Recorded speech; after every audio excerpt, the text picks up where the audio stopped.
Guitar Collector Guy presents the Fender Squier Classic Vibe 60s Telecaster Custom, a guitar just for me. If you like this video, click like, subscribe, and notify.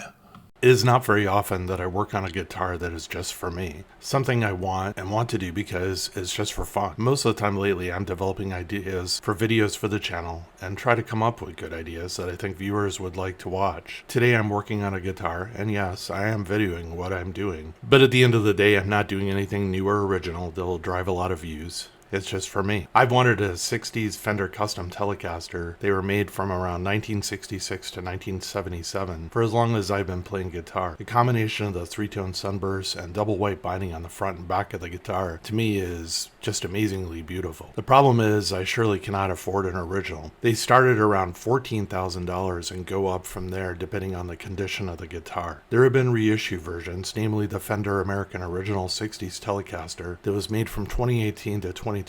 On the used market, they start just below $2,000. There are also custom shop versions, but they are around $5,000. I've even seen a made in Japanese version on the used market. Recently, I saw a Fender Squier Classic Vibes 60s Custom Telecaster, and I pretty much fell in love with it. I picked it up and read the back of the headstock to find it was made in China, so it predates the currently produced version of the guitar that is made in Indonesia. The weight on the guitar is 7 pounds and 7 ounces, which to me is perfect for a guitar. The neck feels fantastically playable. By the serial number, I can tell it was manufactured in 2017 in the Grand Reward factory in China. The neck is maple with a rosewood neck and not laurel wood. It also has a 3-piece alder body. What is amazing is a guitar looks identical to the Fender original version of this guitar. If I did not see the Squier logo, I would think it was a USA made Fender. What also really amazes me is she's in mint condition and a good deal at $350. A new Indonesian model of this guitar goes for around $449. I could not pass it up and I added it to my collection. Over a series of weeks, I played around with the guitar for a while and decided that I wanted to upgrade a few things. I ordered a Seymour Duncan quarter-pound Tele pickup set for around $179. Seymour Duncan describes the pickups as the quarter-pound Tele lead is our highest output Tele single coil. I wanted something with more punch and a little growl while still being nice while clean. I wanted to keep the original look of the guitar with a silver finished set of saddles, but compensated. I didn't want to install brass saddles. It would not look right at all. I had never tried titanium alloy compensated bridge saddles before, but thought I would give them a try. They cost me $22 on Amazon. A new vintage Telecaster bridge plate, which I already had. When I looked at the bridge plate and compared it to a true Fender made bridge, it seemed to me that it was thinner and less substantial. The irony though is when I measured the thickness of the two bridges just to satisfy my curiosity, I got 0.057 inch for the Fender bridge and 0.066 for the original bridge on the Squier. I guess I have bridge bias. I somehow expected the Squier bridge to be a little less substantial.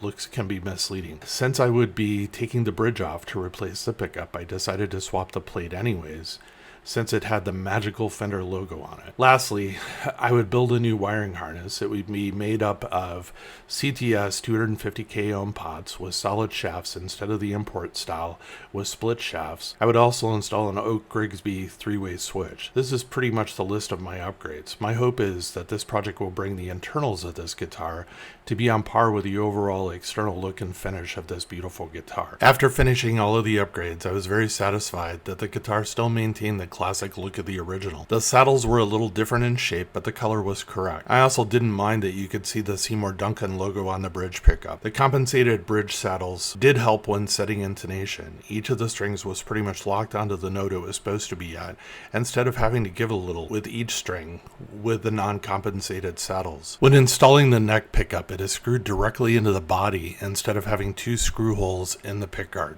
This has nothing to do with the Squier. This is literally how the original Fender guitar also did it. This looks really cool, but makes up for a small inconvenience when adjusting pickup height. You actually have to take the pickguard off to access the pickup and adjust and then put the pickguard back on. I'm glad this is something you do not have to do but once when you're setting up the guitar. When I plugged the guitar into my amp, I was really surprised and happy at the output of the new pickups. They most definitely have the punch that I was looking for, and they also do growl when distorted or overdriven. Last, they also have a very distinctive clean. I am very pleased with the enhancements and my guitar. And it is now, to be honest with you, probably one of my more favorite guitars to play.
Thank you for watching Guitar Collector Guy.